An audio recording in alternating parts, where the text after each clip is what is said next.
ನಮ್ಮ ನಾಡಿ 90.4 FM ಈಗ ನಮ್ಮ ಸಂಗೀತ ಶಾಲೆ. ದಾಸರ ಪದಗಳನ್ನ ಕೀರ್ತನೆಗಳನ್ನ ಹೇಳಿಕೊಡಲಿದ್ದಾರೆ ಸಂಗೀತ ವಿದ್ವಾಂಸರಾದ ಡಾಕ್ಟರ್ ಮುರಳೀಧರ್ ಕಂಚಿ. ಇವರು ವೃತ್ತಿಯಲ್ಲಿ ವೈದ್ಯರಾಗಿದ್ದು ಬೆಂಗಳೂರಿನ ಬೊಮ್ಮಸಂದ್ರದಲ್ಲಿರುವ ನಾರಾಯಣ ಇನ್ಸ್ಟಿಟ್ಯೂಟ್ ಆಫ್ ಕಾರ್ಡಿಯಾಕ್ ಸೈನ್ಸ್ನಲ್ಲಿ ಅನಸ್ತೇಷಿಯಾ ಹಾಗೂ ಕ್ರಿಟಿಕಲ್ ಕೇರ್ ವಿಭಾಗದಲ್ಲಿ ಸೀನಿಯರ್ ಕನ್ಸಲ್ಟೆಂಟ್ ಹಾಗೂ ಪ್ರೊಫೆಸರ್ ಆಗಿ ಕಾರ್ಯನಿರ್ವಹಿಸುತ್ತಿದ್ದಾರೆ. ಈಗ ನಮಗಾಗಿ ನಮ್ಮ ಸಂಗೀತ ಶಾಲೆ ಕಾರ್ಯಕ್ರಮ ನಡೆಸಿಕೊಡಲಿದ್ದಾರೆ. ಶ್ರೀಕಾಂತ್, ಬನ್ನಿ ಕೂತ್ಕೊಳ್ಳಿ. ನಮಸ್ಕಾರ ಗುರುಗಳೇ. ಲಾಸ್ಟ್ ಕ್ಲಾಸಲ್ಲಿ ಕುರಂಜಿ ರಾಗದಲ್ಲಿ ಇದ್ದ ಪವನಜ ಸ್ತುತಿ ಪಾತ್ರ ಎಂಬ ಕೀರ್ತನ ಪಾಠ ಮಾಡಿದ್ದೀವಿ.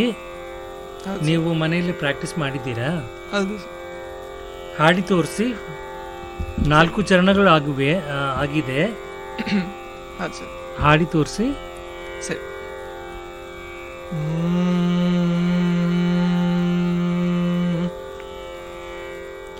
ಪವನಜ ಸ್ತುತಿ ಪಾತ್ರ ಪಾವನ ಚರಿತ್ರ ರವಿ ಸೋಮವರ ನೇತ್ರ ರಮಣೀಯ ಗಾತ್ರ.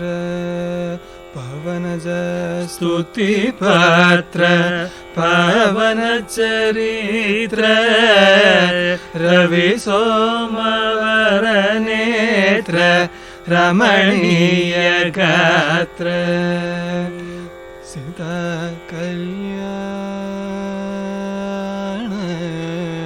ವೈಭೋಗಮೇ ರಾಮ ಕಲ್ಯಾಣ ವೈಭೋಗಮೇ. ಭಕ್ತಜನ ಪರಿಪಾಲ ಭರಿತ ಶರಜಲ ಭುಕ್ತಿ ಮುಕ್ತಿ ದಲೀಲ ಭೂದೇವ ಪಾಲ. ಭಕ್ತಜನ ಪರಿಪಾಲ ಭರಿತ ಶರಜಲ ಭುಕ್ತಿ ಮುಕ್ತಿ ದಲೀಲ ಭೂದೇವ ಪಾಲ. ಸೀತಾ ಕಲ್ಯಾಣ ವೈಭೋಗಮೇ ರಾಮ ಕಲ್ಯಾಣ ವೈಭೋಗಮೇ. ಪಾಮರ ಸುರ ಭೀಮ ಪರಿಪೂರ್ಣ ಕಾಮ ಶ್ಯಾಮ ಜಗದಭಿರಾಮ ಸಯಕೇತ ಧಾಮ. ಪಾಮರ ಸುರ ಭೀಮ ಪರಿಪೂರ್ಣ ಕಾಮ ಶ್ಯಾಮ ಜಗದಭಿರಾಮ ಸಯಕೇತ ಧಾಮ. ಸೀತಾ ಕಲ್ಯಾಣ ವೈಭೋಗಮೇ ರಾಮ ಕಲ್ಯಾಣ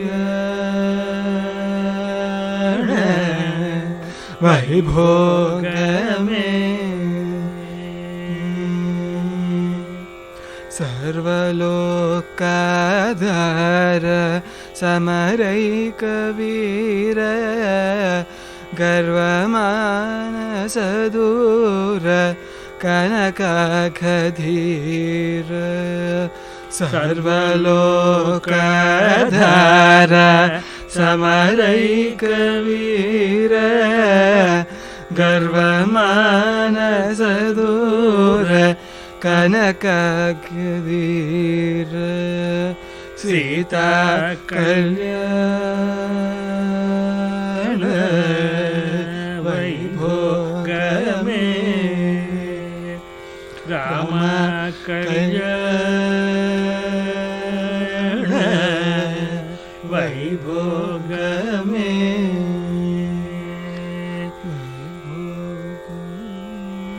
5th ಚರಣ ನೋಡೋಣ. ನಿಗಮಾಗಮ ವಿಹಾರ ನಿರುಪಮ ಶರೀರ ನಗಧರಾಘ ವಿದಾರ ನತಲೋಕಾಧಾರ.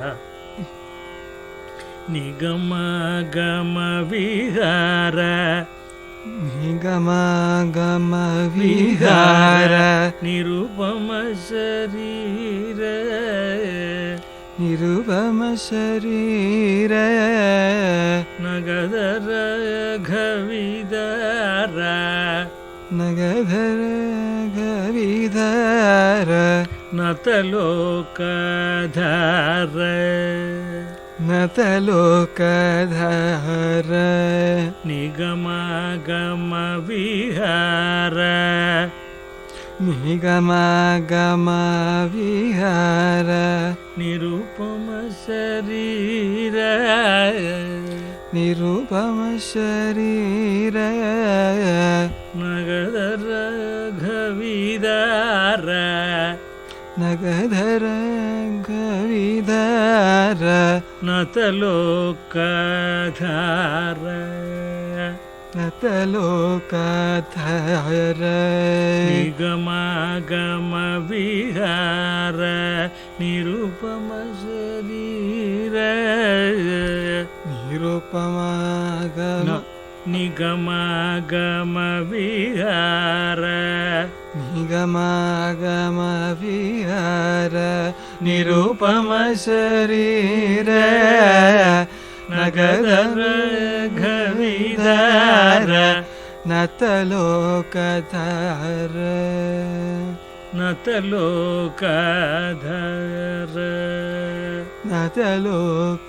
ನತಲೋಕಧಾರ ನಿಗಮ ಗಮ ವಿಹಾರ ನಿರುಪಮ ಶರೀರ ನಿಗಮ ಗಮ ವಿಹಾರ ನಿರುಪಮ ಶರೀರ ನಗದರ ಘವಿದಾರ ನತಲೋಕಧಾರ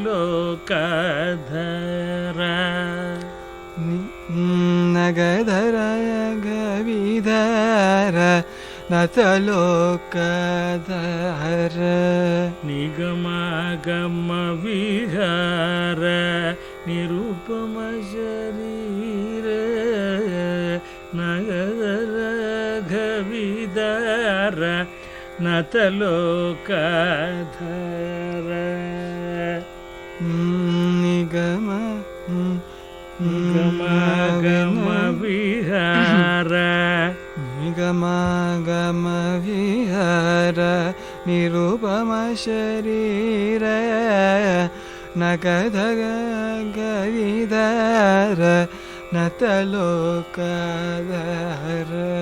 ನಿಗಮ ಗಮ ವಿಹಾರ ನಿರುಪಮ ಶರೀರ ನಗದರ ಘವಿದಾರ ನತಲೋಕಧಾರ ನಿಗಮ ಗಮ ವಿಹಾರ ನಿರುಪಮ ಶರೀರ ನಗಧರ ಗವಿಧಾರ ನತಲೋಕಧಾರ ನತಲೋಕಧಾರ ನತಲೋಕಧಾರ ಸೀತಾ ಕಲ್ಯಾಣ ವೈಭೋಗ ಗಮೇ ರಾಮ ಕಲ್ಯಾಣ ವೈಭೋಗಮೇ. ಇದಿಬ್ರು ಸೇರಿ ಹಾಡೋಣ. ನಿಗಮ ಗಮ ವಿಹಾರ. ನಿಗಮ ಗಮ ವಿಹಾರ ನಿರುಪಮ ಶರೀರ ನಗದರ ಘವಿದಾರ ನತಲೋಕಧಾರ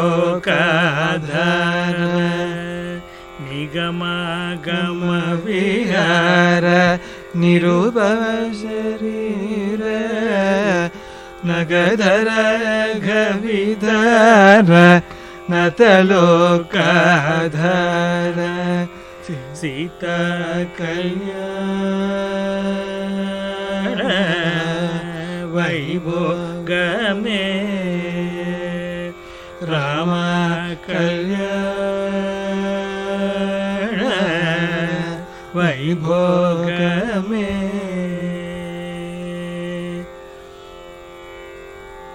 ನಿಗಮಾಗಮ ವಿಹಾರ ಹಾಡಿ ತೋರಿಸಿ.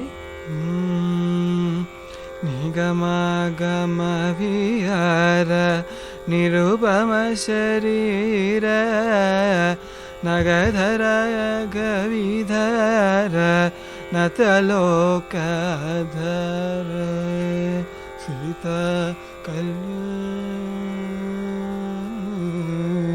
ವೈಭೋಗಮೇ ರಾಮ ಕಲ್ಯಾಣ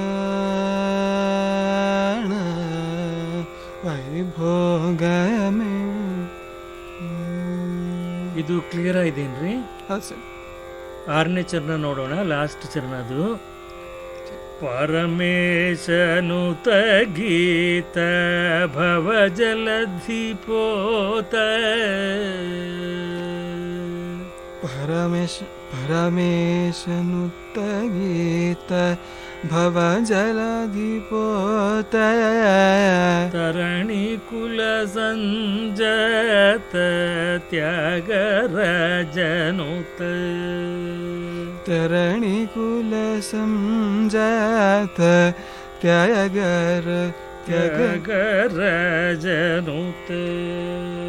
ತ್ಯಾಗರಾಜನುತ ಪರಮೇಶನುತ ಗೀತ ಭವ ಜಲಧಿಪೋತ ಪರಮೇಶನುತ ಗೀತ ಭವ ಜಲಧಿಪೋತ ತರಣಿ ಕುಲ ಸಂಜಾತ ತ್ಯಾಗರಾಜನುತ ಪರಮೇಶನುತ ಗೀತ ಭವ ಜಲಧಿಪೋತ ತರಣಿ ಕುಲ ಸಂಜಾತ ತ್ಯಾಗರಾಜನುತ ಪರಮೇಶನುತ ಗೀತ ಭವ ಜಲಧಿಪೋತ ತರಣಿ ಕುಲ ಸಂಜಾತ ತ್ಯಾಗರಾಜನುತ ಪರಮೇಶನುತ ಗೀತ ಭವ ಜಲಧಿಪೋತ ತರಣಿ ಕುಲ ಸಂಜಾತ ತ್ಯಾಗರಾಜನುತ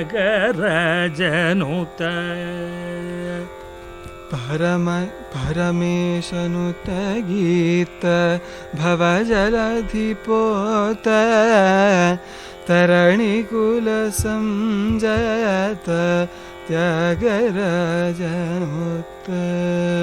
ಪರಮೇಶನುತ ಗೀತ ಭವ ಜಲಧಿಪೋತ ತರಣಿ ಕುಲ ಸಂಜಾತ ತ್ಯಾಗರಾಜನುತ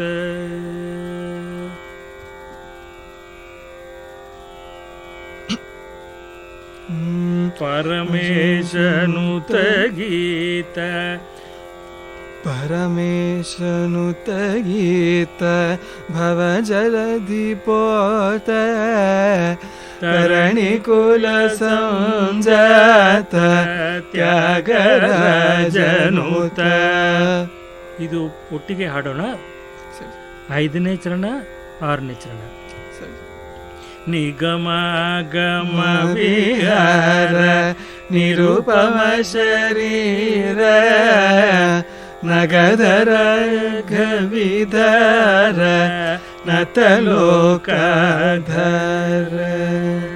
ನಿಗಮಾಗಮ ವಿಹಾರ ನಿರುಪಮ ಶರೀರ ನಗಧರ ಗವಿಧರ ನತಲೋಕಧರ ಸೀತಾ ಕಲ್ಯಾಣ ವೈಭೋಗಮೇ ರಾಮ ಕಲ್ಯಾಣ ವೈಭೋಗಮೇ ಪರಮೇಶನುತ ಗೀತ ಭವ ಜಲಧಿಪೋತ ತರಣಿ ಕುಲ ಸಂಜಾತ ತ್ಯಾಗರಾಜನುತ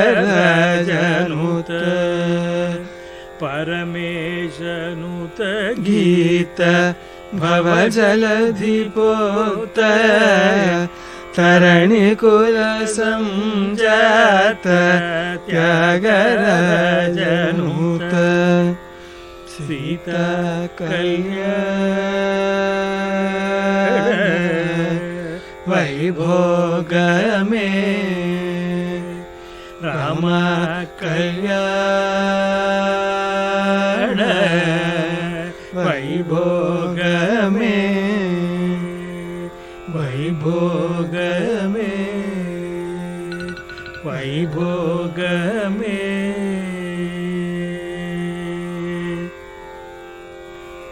ಇಷ್ಟು ಸಾಕು ಇವತ್ತು. ಇದು ಅಭ್ಯಾಸ ಮಾಡಿ ಬನ್ನಿ. ನೆಕ್ಸ್ಟ್ ಕ್ಲಾಸಲ್ಲಿ ಒಟ್ಟಿಗೆ ಹಾಡಿ ನೋಡೋಣ. ಎಲ್ಲಿ ಡೌಟ್ ಇದೆ ಅಲ್ಲಿ ಕ್ಲಿಯರ್ ಮಾಡೋಣ. ಸರಿ ಸರ್, ಓಕೆ, ಸರಿ ಸರ್, ಧನ್ಯವಾದಗಳು ಸರ್. Thank you. ಇಷ್ಟು ಹೊತ್ತು ನಮ್ಮ ಸಂಗೀತ ಶಾಲೆ ಕಾರ್ಯಕ್ರಮ ಕೇಳಿದ್ರಿ. ಸಂಗೀತ ವಿದ್ವಾಂಸರಾದ ಡಾಕ್ಟರ್ ಮುರಳೀಧರ್ ಕಂಚಿ ಅವರು ನಮಗಾಗಿ ದಾಸರ ಪದಗಳನ್ನ, ಕೀರ್ತನೆಗಳನ್ನ ಹೇಳ್ಕೊಟ್ರು. ಧನ್ಯವಾದಗಳು.